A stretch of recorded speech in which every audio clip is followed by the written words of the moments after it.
Pugazhendhi sir, இந்த வாக்குகள் ஒன்று சேரும் நினைக்கிறீங்களா சார்? இவ்வளவு ஒரு பெரிய பெரிய பெரிய 2 கட்சிகளுக்கும் இடையே பிரிவு ஏற்பட்டு மீண்டும் இணைந்தால் அந்த வாக்குகள் டிரான்ஸ்ஃபார்ம் ஆகும் நினைக்கிறீங்களா சார்? இல்லைங்க, பார்த்து நீங்க சொன்னீங்க சார், ஒரு கட்சி அழிப்பதுதான் பிஜேபியினுடைய வேலைன்னு சொல்றீங்க கண்ணன். நான் சொல்லல, அந்த அந்த வரிசையை சொன்னேன், இங்கெல்லாம் வந்து உடைச்சிருக்காங்கன்னு சொன்னேன். Correct, your correct. யுவர் வேற ஆல் இட் ஹஸ் ஹேப்பன். அதெல்லாம் கரெக்ட்டா தான் சொல்றீங்க. அதுக்கு பதிலே சொல்ல மாட்டேங்கிறாரு.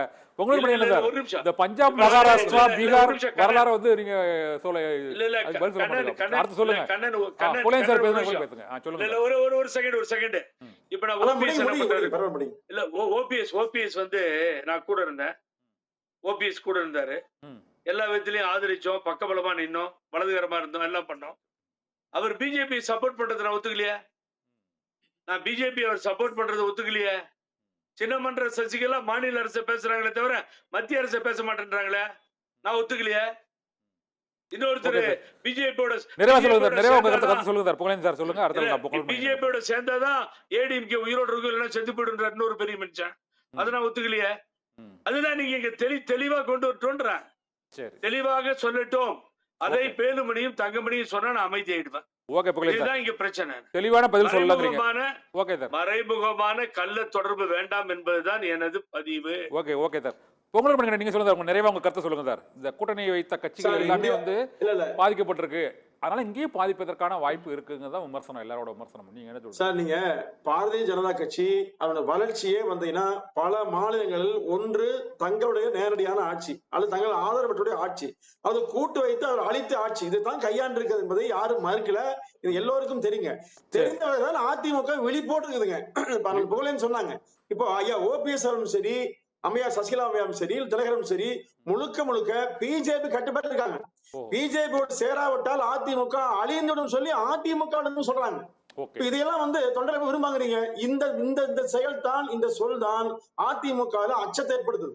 இப்ப ஒருவேளை இவரெல்லாம் திமுக தயார் செய்து ஒன்றிணைய பெயரில் அதிமுக அனுப்பி ஒரு பிரச்சனையை உருவாக்க முயற்சிகள் எங்க சந்தேகம் அதிமுக வருதுங்க. அதனாலதான் ஓபிஎஸ் வந்து இவ்வளவு இறங்கி வந்தும் கூட அதிமுக நிராகரிக்க காரணமா இருக்கு. இப்போ இன்று வரையிலும் பாஜகவின் பேச்சை கேட்டு அமித்ஷா சாருகிறாரு, அதே மாதிரி நரேந்திர மோடி ஐயாங்கிறாரு, அண்ணாமலை அண்ணாங்கிறாரு. அப்போ இந்த மாதிரி 3 முறை முதலமைச்சராக இருந்தவர், அதிமுக தலைமை பொறுப்பில் இருந்தவர் இறங்கி போகலாமா என்பதுதான் என்னுடைய கேள்வி. ஐயா ஓபிஎஸ் மரியாதைக்குரியவதா, ஆனால் தன்னுடைய நிலையை இன்றைக்கு அவர் தாழ்த்திக் கொள்வது மிக தவறான முடிவு. பிஜேபிங்கிற அந்த கொடிய விஷயத்தை வந்து அவர் விலகி வருவதுதான் நாட்டுக்கே நல்லது. அந்த புகழேந்தி போன்றவர்கள் எல்லாம் பிஜேபி ஏற்றுக்க மாட்டாங்க தெரியும். அந்த நடைமுறையை ஐயா ஓபிஎஸ் போன்றவர்கள் ஏற்க மறுப்பு தான் வருத்தக்குரிய செயல். இப்போ கடந்த முறை கூட ராமநாதபுரம் தொகுதியில இவர் போய் பிஜேபியோட சேர்ந்து கொண்டு போட்டி அவசியமே இல்லைங்க. அப்போ இவர் போட்டி வரணும்னு சொன்னா பிஜேபிக்கு பழியாக விரும்புறாரு. ஒருவேளை வெற்றி பெற்றிருந்தால் நிச்சயமாக மத்திய அமைச்சராக இருப்பாரு. அதிமுகவுக்கு ஒரு அதிமுக அளிப்பதற்கான வேலையை அவரை வைத்தே செஞ்சிருப்பாங்க. இன்றைக்கும் அவரை வைத்து அதிமுகவை பலகீனப்படுத்துகிற முயற்சியை பிஜேபி செய்ய நினைக்கிறது. அது எடப்பாடி இருக்கிறவரை நிச்சயமா நடக்காது. யார் முயற்சி தான் சரி சார், எடப்பாடி